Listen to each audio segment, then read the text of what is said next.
We're on. Yep. Yeah. All right. Welcome to this edition of Pucknology After Dark, following the second longest game in Sharks playoff history. If you want to be a part of the conversation, use the hashtag Pucknology After Dark. Follow us on Twitter and tonight you have at PuckGuy14, at Pucknology, this is the main account, of course, at Eric Landy and at J Alexander 46. All right, we're going to get right into this because I know that it's probably not exactly the greatest time right now um, for everyone, but we're going to try to help each other through it. Joined now by Gentry Alexander. You're muted, buddy. Sorry. Much like the Sharks, apparently I didn't miss my mic call. My bad.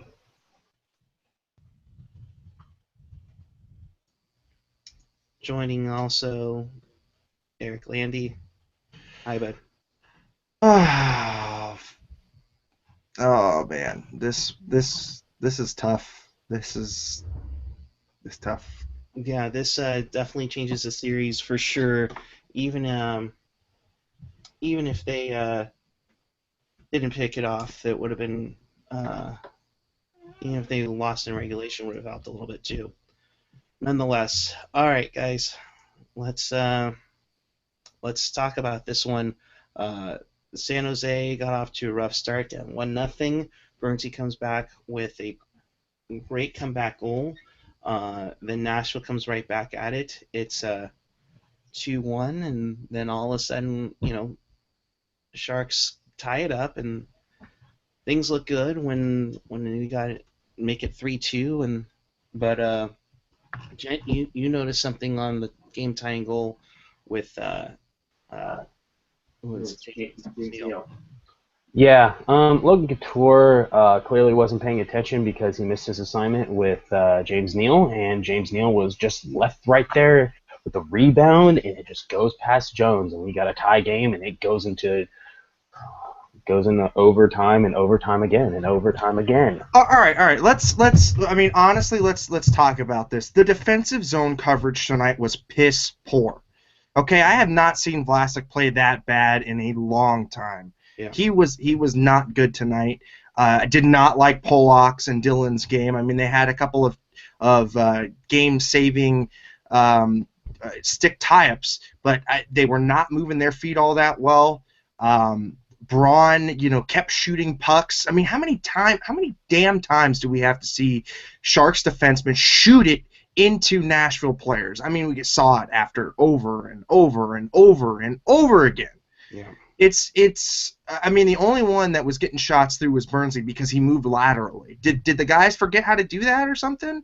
I mean, Martin had a good game too. I mean, he was able to get shots through and move laterally. It just. Boy, it was not good. The defensive zone coverage was not good. The forwards coming back into the zone was not good. Marlowe, I mean, whiffed on 2 or 3 really prime scoring chances tonight. There was a multitude of things that went wrong here. And then, of course, the Sharks had the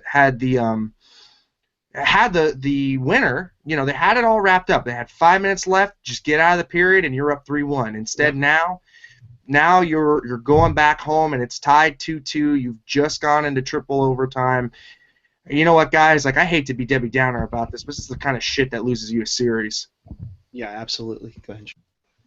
Yeah, and another thing that really pissed me off about this game was the clear cross-check tripping into Rene, which should have led to the overtime winner with Pavelski, but no, it's considered goaltender interference.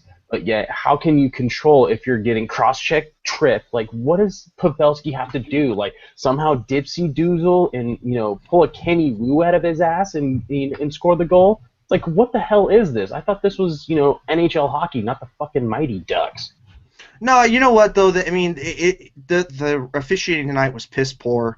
You saw things go on either side, and hell, I would rather see a game that was filled with with power play chances and them actually calling a tight game versus this shit where it's like, okay, what the hell do you have to do to get a power play here? I mean, it's just it's so infuriating to watch. I mean, there were 2 or 3 times that I just banged my hand on my coffee table because I was just so upset at the lack of killer instinct in this power play, the lack of I don't know, but you know what? Give your hats a tip to the Predators because they played a hell of a game. I mean, Renee'd this, um, and you know what? We go back home 2-2, and isn't it funny that the Dallas St. Louis series goes back 2-2 as well? I mean, it's uh, Yeah, it's definitely interesting. You know what? We're going to go to a tweet that AJ just put out with Bleeding Teal, and it's very interesting on interference on the goaltender, and it's in section 9. He has it put out in the square. If an attacking player has been pushed, shoved, or fouled by a defending player so as to cause him to come into the contact with the goalkeeper, such contact will not be deemed contact initiated by the player, by the opponent player. That's in the NHL rulebook. Unfortunately, folks, that's exactly what happened, and the Sharks can say they officially got screwed over. Gentry, go off. Wow.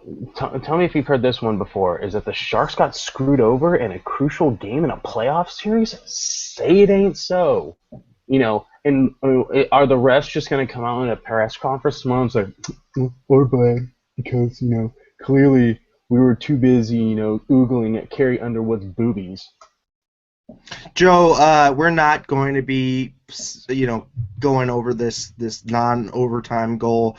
I mean, I think it's interesting that they pull out the rule book, and that's the verbatim definition of goalie interference.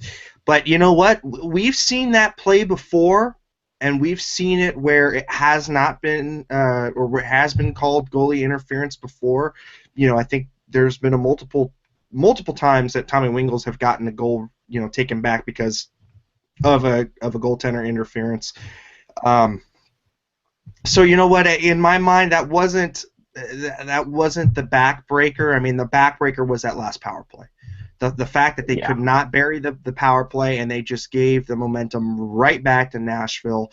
I mean, you could see it. Nashville was uplifted, and I tell you what, guys, I said Sharks in 6, but all of a sudden I'm not feeling so great about that.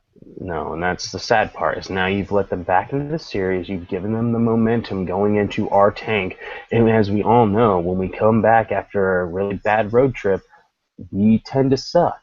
So Nashville has the chance to not only go up 3-2, but they have the chance to demoralize the Sharks on Saturday, which is bullshit.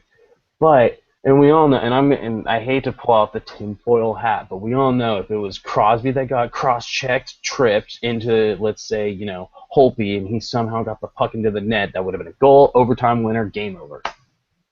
No, you know what? Like I said before, I mean, let's not subscribe to that because we've seen these kinds of calls before go either way. I think if that goal would have counted, it would have sent Nashville off the deep end about that. I mean, look, it's what it is, but that power play was so piss poor tonight. I mean, they got one goal and they got maybe one that was influenced by the power play, but the power play in the overtime was not good. They had a couple of chances, but there was nobody crashing the net. There was nobody getting in Renee's eyes. No, they were doing the usual thing where they're going for the pretty passing plays and they're trying to get the shots to the point, trying to give Bernsey the hat trick. And you know what? I mean, I don't want the I know I'm going to sound like an asshole for this, but if you're going to get the shots blocked, defensemen from the Sharks, if you're going to get your shots blocked, start putting the puck high. Because I guarantee you, if you buzz a couple off their helmets, they're going to stop blocking shots. You see it with Shea Weber, and you see when he loads up You see the parting of the seas. So I don't understand why the Sharks have been reluctant to do that. So I think they need to take a page out of Nashville's book, aim high on Rene, try and get those rebounds like they're getting Jones, and maybe get the scare of God into some of these Predators shot blockers. No, and a lot of things going on in the chat. And Joe Hutzpador, sorry if I get your name wrong. Ward had a chance on a wraparound. Marlowe had a chance on a wraparound, which was essentially blocked by Yossi. It was what Donskoy had one too. I mean, it was Marlowe had one. Yeah, Marlowe had one. I mean, they had their chances. They just couldn't bury them. Unfortunately, on the power play, like Gentry was saying, they couldn't get anything going, which is unfortunate. I mean, the Sharks finished 1 for 5 on the power play tonight. Nashville was 0 for 5 themselves. I mean, it was just absolutely insane that these guys couldn't take their chances, and especially with Shea Weber taking both of them. You take Nashville's, arguably one of Nashville's best players, in the box, and they couldn't do anything. The other part too is Nashville was clogging up the slot in the neutral zone, and they do a lot of passing there. They take a lot of shots there. It's just demoralizing and frustrating. And to answer Slushy's thing, yeah, they do have the momentum. It's 2-2. They just won the triple overtime game. It's like 2006 where Edmonton was only up 2-1, and it ended up being okay. All right. Let's go off one last thing that St. Owen brings up in the chat that I think really kind of puts the cherry on top, and we'll call it a day after this. As far as this particular play, you make a ruling on something that isn't reviewable. The fact that they went to a replay means that the referees deemed that it was not goalie interference. So why even go to replay then? But the other thing there too is that they have to review that for coaches' challenges as well. True. Right. So to me at least, I think that what ended up happening was they called it no goal on the ice. And I hate to be the one that says it, but I think that the NHL was trying to save these refs' asses on this particular call. Absolutely. That's what I think. I think that the NHL couldn't stomach the fact that goal was going to win the game, and so they said, hey, you know what? It was too close to call. We're going to call goalie interference because it was waved off. So, you know what? That's my piece. I'm not going to say anything more. Anything more on that? And Joe, it's Hospodor. Thank you for tuning in with us. You know what? It's glad to have you on board. Yep. I had some tweet-ups in the past, so appreciate it. Yeah. No. You know what? He says flashes of Edmonton. Yeah, it was flashes of Edmonton. It actually kind of reminded me a lot of Dallas. You know, the Dallas overtime epic, where at the end of that one you just felt like crying at the end of it. No, in Slushy, you say we can't blame it on the refs. You can't blame it on the refs for everything. You can blame it on the refs for part of it because that was a goal that should have ended this thing.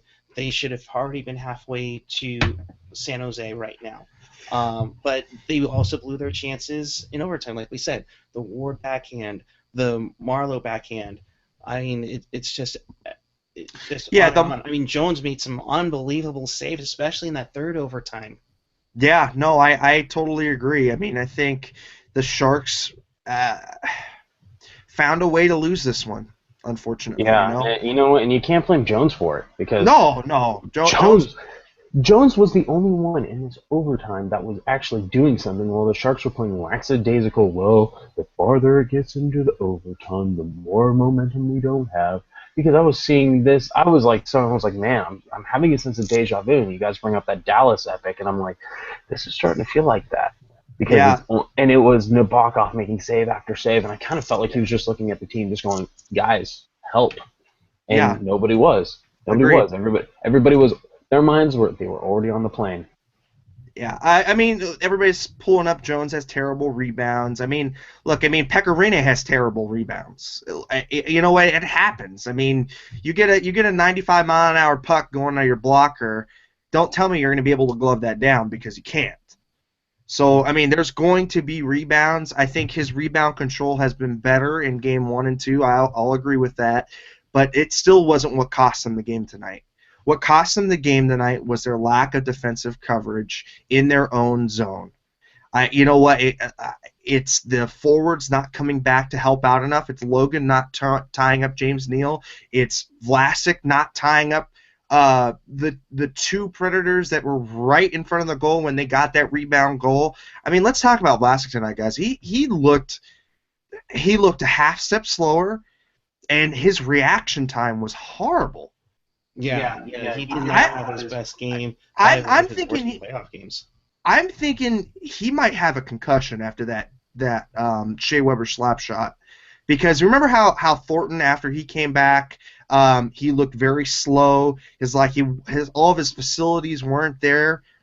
That's what Vlasic looked like tonight, and it might have been a combination between him being freaking exhausted and him might having a concussion and playing through it. I would not be surprised if we get that coming out of whenever the Sharks, if they win the cup, or if they have their locker room clean out. I would not be surprised if they said he has a concussion.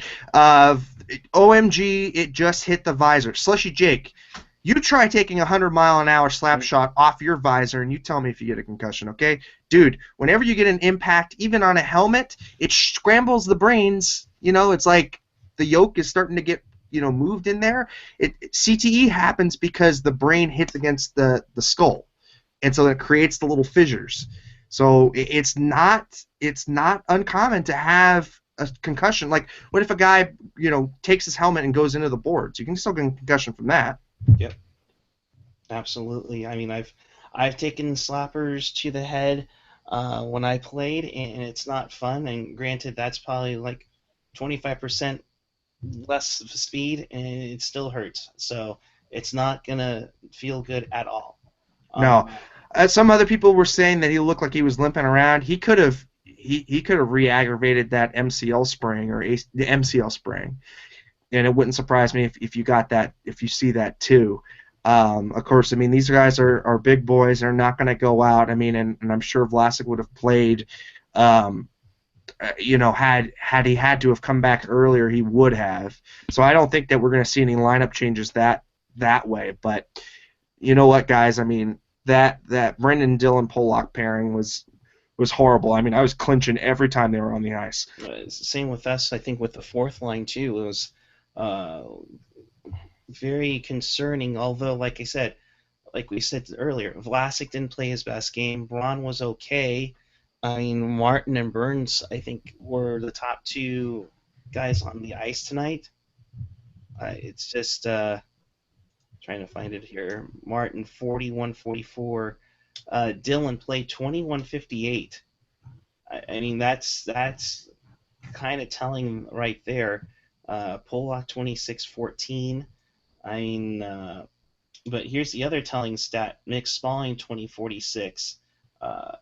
Wingles 15-32, Nieto 18-25. In that mix was Patrick Marleau at 26-24. I mean, so Yeah. it's been, Yeah, let's shift gears real quick. I'm kind of reviewing a little bit of our notes here. Before we should have started off like this, but we also want to give a shout out to our yes. brethren up north in Alberta, Canada. They've had some really bad fires going on up there. Um, Ian is a Canadian, and so we have special ties up there.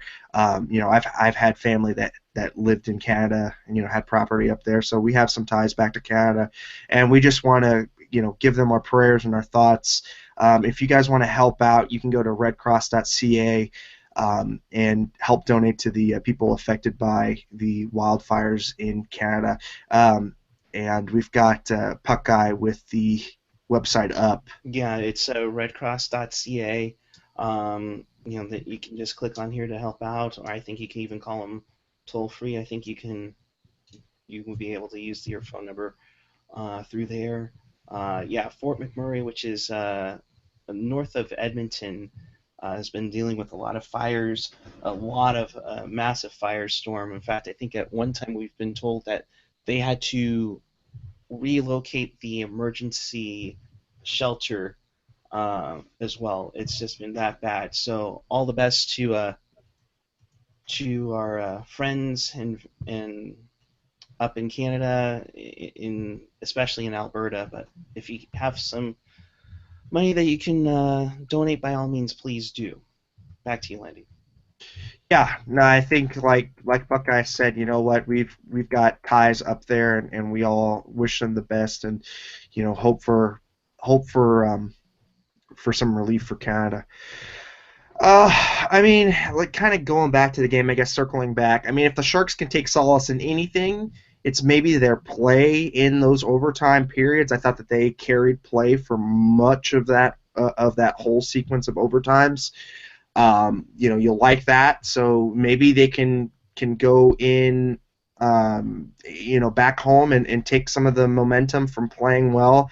But guys, I mean, you got to worry about um, how much time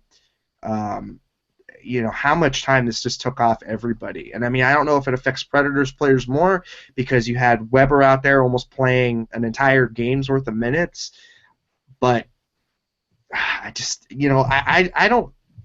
Right now, the ball is squarely in the Predators' court, and the Sharks have to wrangle that momentum away. And I know that we say momentum doesn't go from game to game, but really, after you win an overtime like that, that's the kind of stuff that can propel you for a win. The series win, I mean. Yeah.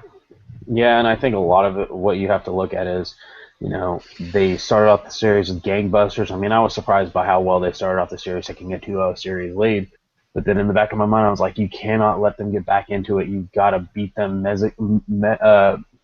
mentally and physically, because you got to make sure that, because you got to keep them off their game, and you also got to remember, you can't let them remember that Pekka Rinne is Pekka Rinne. And the Sharks did just that. They let them back into the series, and they reminded them that, oh, we have an all-star goalie who hasn't played like an all-star goalie this whole season, even though he got voted into the all-star game because of a technicality. But since then, he's been lights out.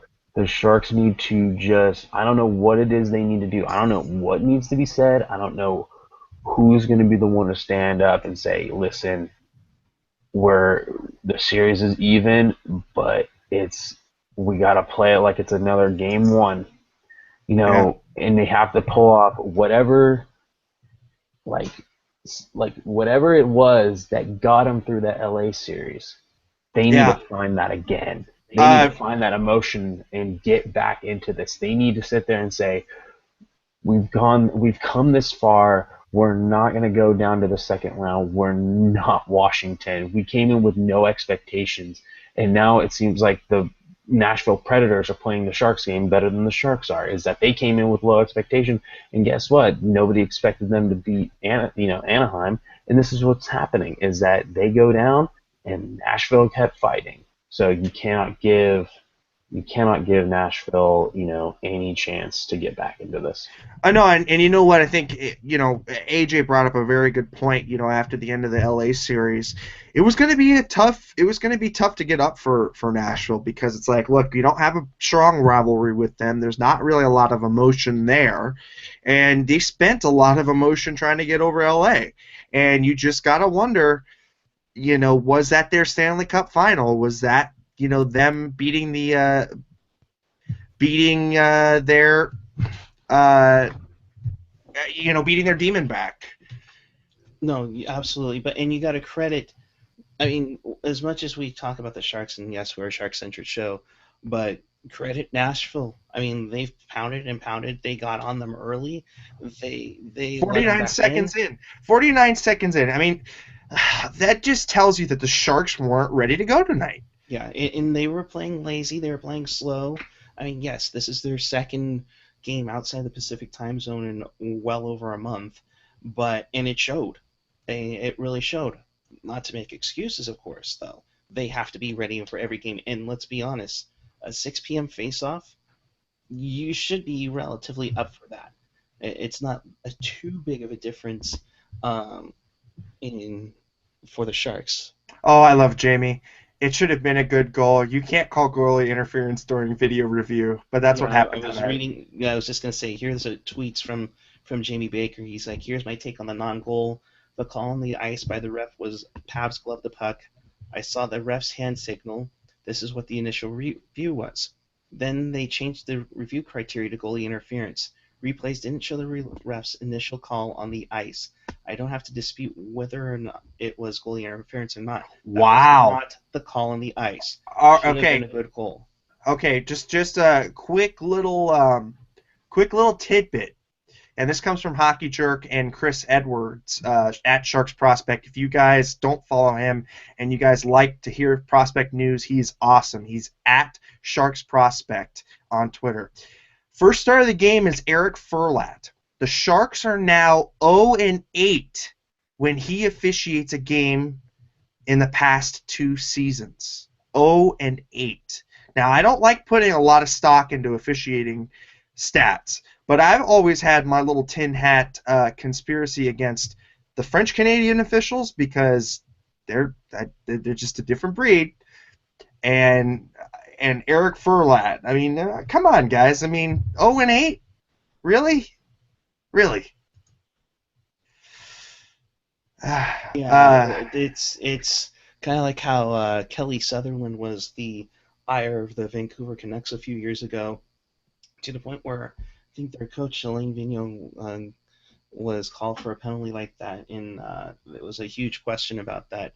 Um, yeah, you can't really. I mean, yeah, it's 0-8, but you really gotta try not to stay away from from talking about that. I mean, we talked for years about Kerry Fraser and the supposed bias to it, but again, they did not give up chances, nor did they have game-winning goals or anything like that. So, you know, it like Michael said, it doesn't matter who the officials are. 0-8 doesn't mean anything, and I don't get how it does. Um, it just is very curious at times at Yeah, yeah. That's how exact. things work out. I mean, it's just a very curious stat and how it keeps going and going like that. Um, Other than that, I mean, unfortunately, guys, we can't have Wes McCauley all the time. Oh, I love Wes. I mean, come on. I'm sorry. Or hell, even Peel. I mean, I'd take Tim Peel over. Really? Yeah, I mean, look, he has his moments, but I think that he officiates the rule book pretty well. I mean, I don't know. I guess I take him over oh, Nonetheless, over this nonetheless, garbage. you also, I mean, as teal tinted as this is going to sound, and Ginger, you'll agree with me with this. It's almost like you have to play 7-on-5 hockey. You also have to stay disciplined while playing your game and beat the opponent that you're playing. You can't be undisciplined. You have to play as cleanly as possible. Um, but that's how it works. That's how it is. This is a best of 3 series, and 2 of the 3 games are in San Jose. Um, Probably the best bet is the winner of Game 5 is going to be wanting to finish it in 6 because they'll stay out in the Central Time Zone waiting on Dallas and St. Louis. Yeah, no, I totally agree. I think the winner of the next game takes the series.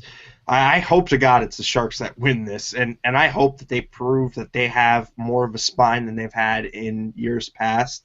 But guys, I mean, this is the part of me that starts to get a little incredulous about the Sharks, because it's like we've seen this narrative over and over and over again. When there's a little bit of Yeah. anxiety or a little bit of playoff difficulty, they fold like a house of cards. If they win Game 5, then something is different. But if not, then I'm just going to continue saying like I have before, nothing has changed.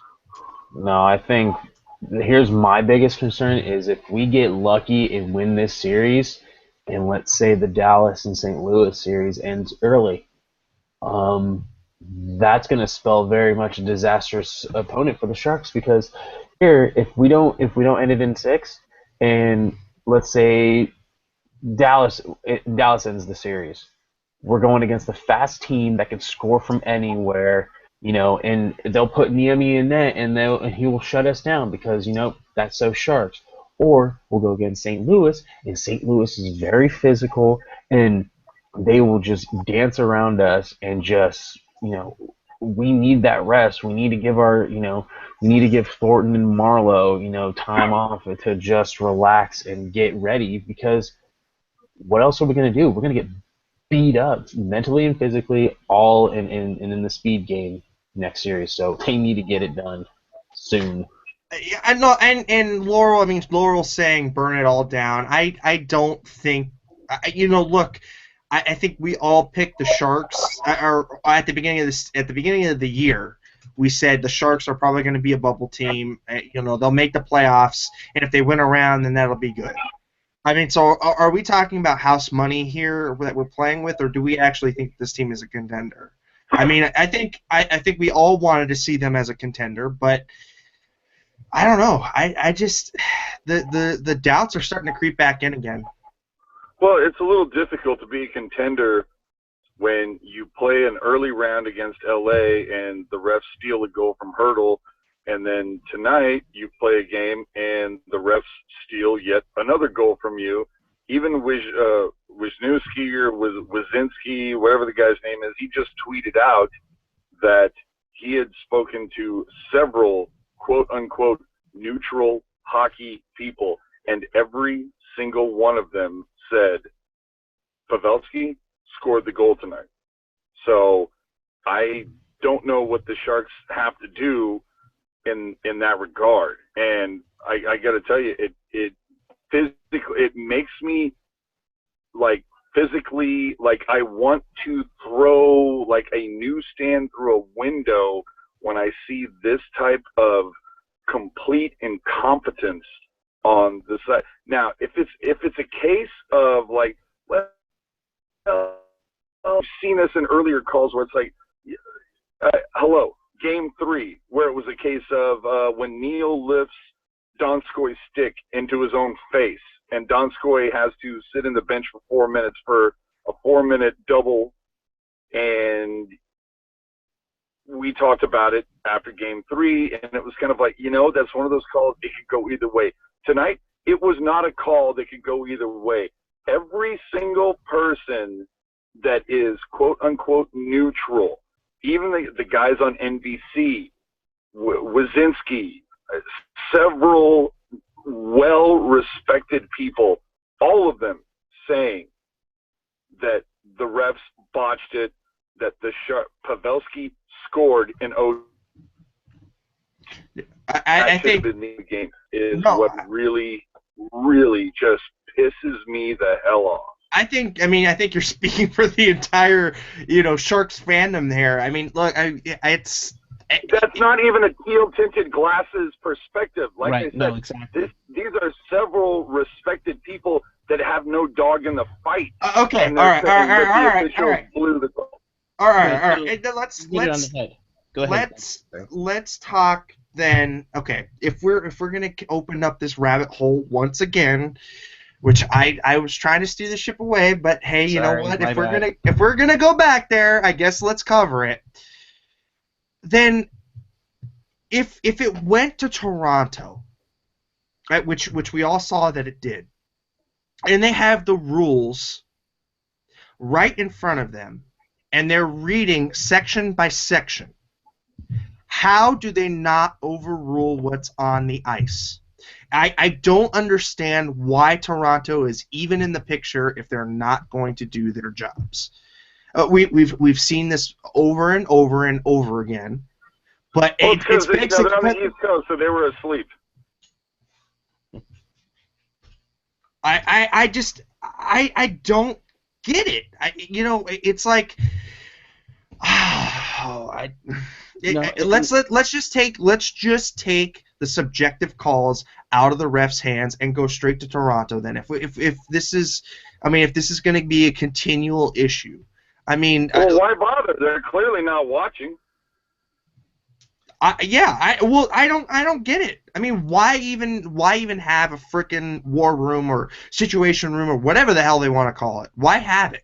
They clearly didn't do their job, and if you're reading, and you know what? Look at what Jamie Baker just tweeted. Yeah, we just mentioned that, AJ. No. He just tweeted something else. He says, "Watch the glove." Look at what Jamie Baker just tweeted. It's the Peter DeBoer press conference. I see it. Waves it off 5 times, then signals a hand pass, gloves ahead, not goalie interference. And we clearly see that Pavelski bats it in before it crosses the line. I don't think there's any doubt in my mind. Parallax view be damned that was shot in after he gloved it down. So I don't get it. I don't get it. But again, no, and it wouldn't surprise me if this is one of those goddamn things where tomorrow morning we hear that, the refs, now they've gone and looked at it and they've said, you know what, yeah, okay, well, what can we do? We missed it. Yeah, and it's like, then why the hell is there replay to begin with, honestly? I agreed. I totally agree. And you know what? It might be unprecedented, but goddamn, don't you just wish that they would just award the goal and give the win to the Sharks? You can't change history, or at least I wish you could. But you know what? I wish there would be some kind of consolation, or hell, make up the entire game again. Make them play the game again. That's what they do in baseball. If you play under protest and the protest goes through, you play it again or it's strike from the record. Yeah, but that means you're playing an extra game, and that's one thing that I think these teams don't really want to afford to need. Nonetheless, they played an extra game tonight. Oh, that's true. That's true. Yeah, that's true. But nonetheless, guys, we'll skirt away from this because we do not want to turn into that we're complaining about the refs over and over again. The second something happens like that in Game 5 on Saturday, the place is going to be absolute bonkers. My point is this. Well, and let's call it out, too, is that the Sharks had power play chances that they could have easily taken hold of this game, and they weren't able to. No, yeah, and that's... you know me. I love to beat on the special teams drum. Yeah, no, look, the Sharks found a way to lose that game. I was telling the guys. Yep. They clearly did it. Michael kind of chimes in with a little bit of the rose-colored glasses here, which I like because, you know what, we're all pretty pissed off. But he says, it might sound crazy, but I think this is a good thing for the Sharks. We'll now see what kind of team they are. And if they win Game 5, then we know this team is legit and a cup contender. And you know what? All the good teams have to go through some crazy, screwed up shit. Look at Chicago and how, Taves lost his mind and Seabrook had to calm him down. And look, they went on and they won a cup. So maybe this is a good thing. But I don't know. I just can't feel like the Sharks can be in a good headspace when they've played 2 series and in each one they've had a goal stolen from them. One of them being incredibly key. It took away a win for them. You want to talk about a momentum shift? Let's remind us of how the goalies, or not goalies, but the refs have shifted the momentum for the other team against the Sharks. Because look, we all remember when Stalock was pushed into the net, and that was called a goal, and that shifted the whole series for us. In some cases, because look, that shouldn't have been called, but guess what? It was, and that demoralized us even more because we knew that everything was going against us.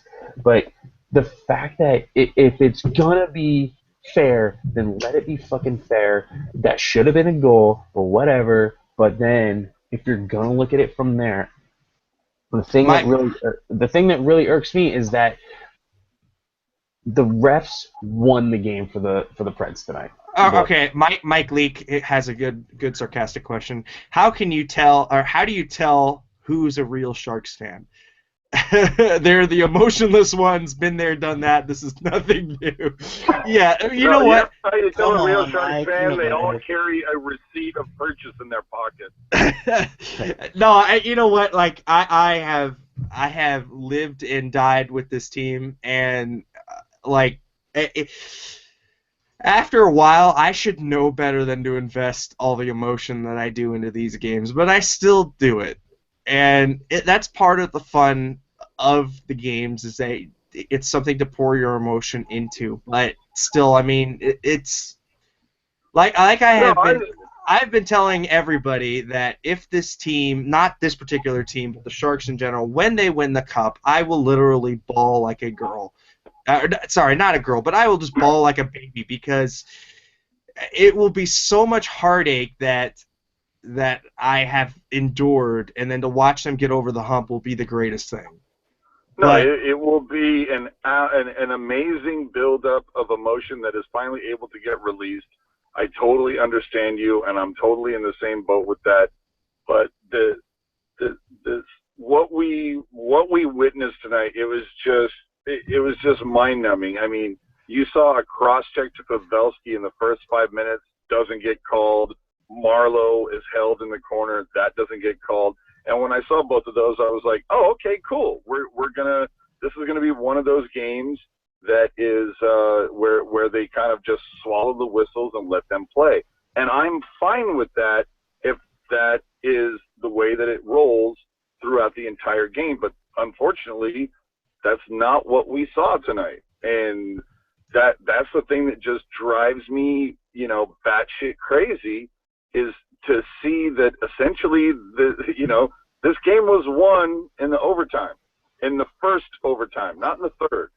But for some reason, shit like this is going to happen. So anyway, yeah, I'm really, really, really agitated. I'm at a bar with like 80 other Sharks fans, and every one of them, every single one of them, and granted, they're all wearing teal tinted glasses, okay, but all not right. one This of is coming. This is not coming one in of them from DeBoer. said, "Well, maybe."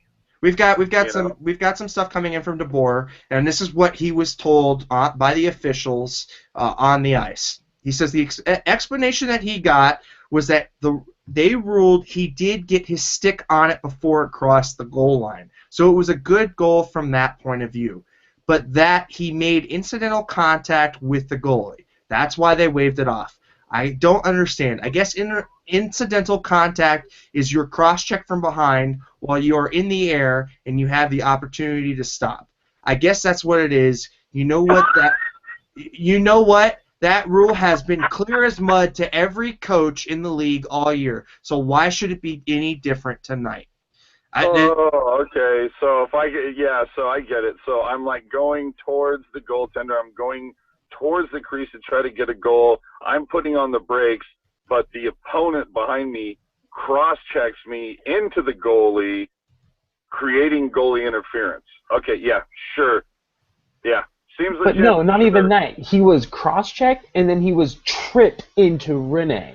He was cross-checked Yeah. by Neal, and then tripped by Weber into Rene. So you already had two separate incidences right there that caused a mousetrap-like effect, and it should have been a goal, no matter And what. here's This is and going to be here's our foot in the crease moment where it was like that. It was clearly a goal, and it fucked us over. Thanks. No, that's the perfect way to describe it. This is our Dallas 99 foot in the crease moment. Because here's the whole thing.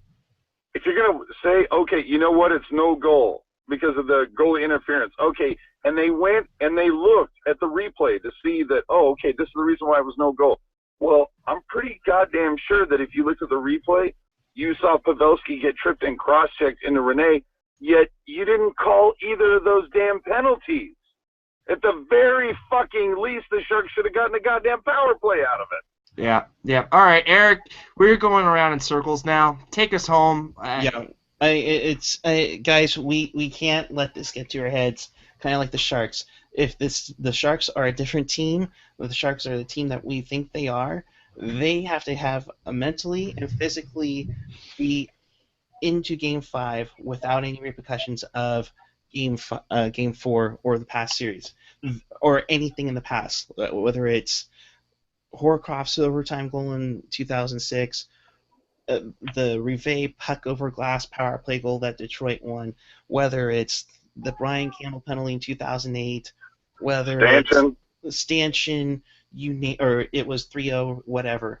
If this team is a different team, they will come out guns a-blazing and win out no matter what. If not, then this team will be back to where they were and just play so lackadaisical like they were the 2 games in Nashville and play out of their heads and not into the game and psychologically demoralized. They do that, Nashville's on to round 3.